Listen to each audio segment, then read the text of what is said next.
قوامون علی النساء، مرد عورتوں پر حاکم ہے، تو ہم تو حاکم ہیں، جو چاہیں گے کریں گے، ہے نا بھائی؟ جو چاہیں گے کریں گے۔ خدا کی قسم ہمارے اوپر بھی کوئی حاکم ہے، وہ احکم الحاکمین ہے، جس کے قبضہ قدرت کے اندر ساری طاقت ہے، ساری قوت ہے۔ ہم اگر عورت پر حاکم ہم کو اللہ نے بنایا ہے تو وہ احکم الحاکمین بھی تو ہمارا حاکم ہے۔ اس میں ایک سبق ہے ایمان والوں کہ تم کو عورتوں پر حاکم کیوں کہا گیا؟ سبق ہے، کیا ہے سبق؟ وہ حاکم جو اپنے محکوم کو ہر طرح سے روزی دے رہا ہے، بھائی نہیں دے رہا؟ جو اس کو ایک مانتا ہے اس کو بھی دے رہا ہے، ایک کے جگہ 360 مان رہا ہے اس کو بھی روزی دے رہا ہے۔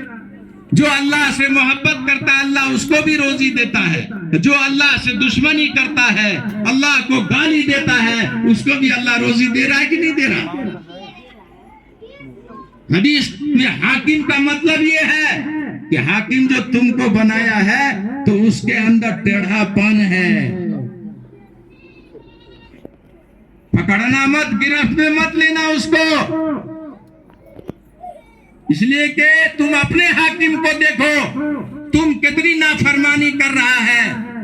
اللہ کے پیدا کی ہوئی ہوا میں تم سانس لیتا ہے اور اس کی نافرمانی کرتا ہے، اللہ کی دی ہوئی روزی کو تم کھاتے ہو اور اس کی نافرمانی کرتے ہو، اللہ کی دی ہوئی آنکھ میں طاقت سے دیکھتے ہو اور اس کی نافرمانی کرتے ہو، رات دن تم ہزاروں نافرمانیاں کرتے ہو، اور بیوی سے اگر بھول چک ہو جائے تو طلاق طلاق طلاق۔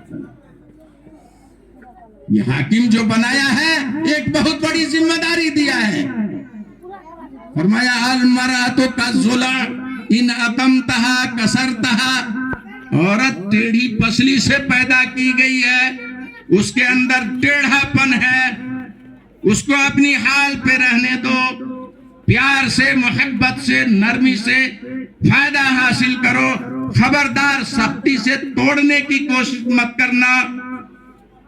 ٹیڑھی چیز کو اگر سیدھا کرنا چاہیں گے تو کیا ہوگا بھائی؟ اللہ کے حبیب نے فرمایا وہ ٹیڑھی پسلی سے پیدا کی گئی، وہ ٹیڑھی ہے، ہم چاہتے ہیں کہ اس کو سیدھا کریں۔ ان اقیمتہا کسرتہا، اگر تم سیدھا کرنا چاہے گو تو وہ ٹوٹ جائے گی، ٹیڑھاپن رہنے دو اس کو اور فائدہ حاصل کرو، اور تم حاکم ہو نا، کلکم رائن و کلکم مسئول عن رعیتہ، ہر ایک تم میں سے چرواہا ہے اور ماتحتوں کے بارے میں اللہ پوچھے گا۔ ماتحت ہے نا آپ کے؟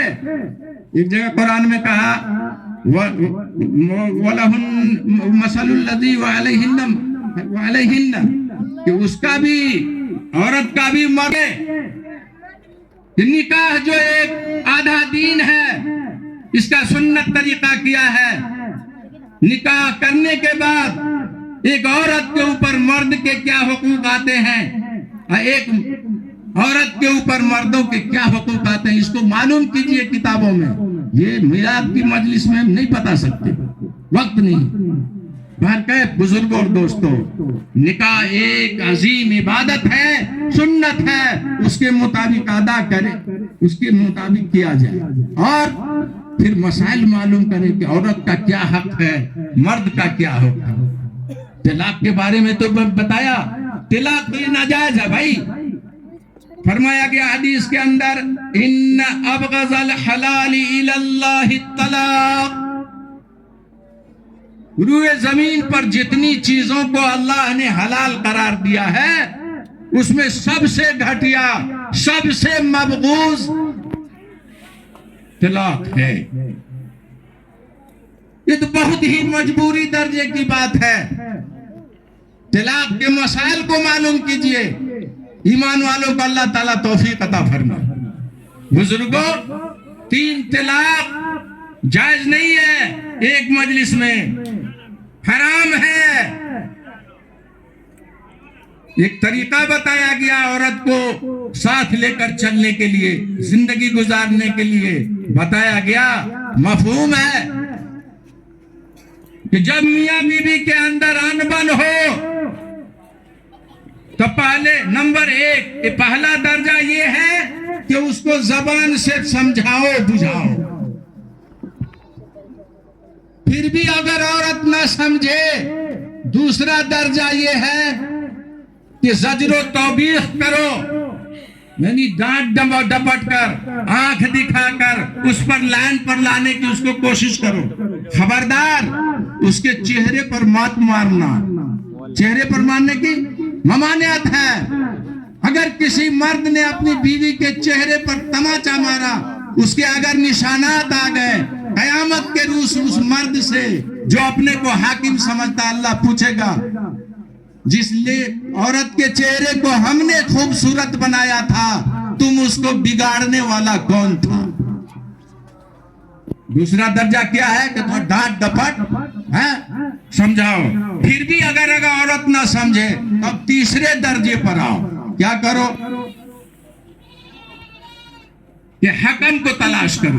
تیسرا درجہ ہے، نہ سمجھتی ہے بات سے، ڈانٹنے ڈپسنے سے، طلاق تو بہت دور کی بات ہے. تیسرا درجہ بتایا گیا حدیث کے اندر کہ کیا کرو، نہیں سمجھتی ہے تو اس کے ذمہ دار کو، باپ کو، بھائی کو، ہے نا، دونوں جانب سے دونوں کے ذمہ دار جو ہیں 2-4 وہ اکٹھا ہو جائیں، اکٹھا ہو کر اس مسئلے کو حل کریں. تیسرا درجہ ہوا. اس کے بعد چوتھا درجہ دیا حدیث میں، بھائی سنیے غور سے. چوتھا درجہ کیا دیا کہ اگر اس سے بھی بات نہ بنے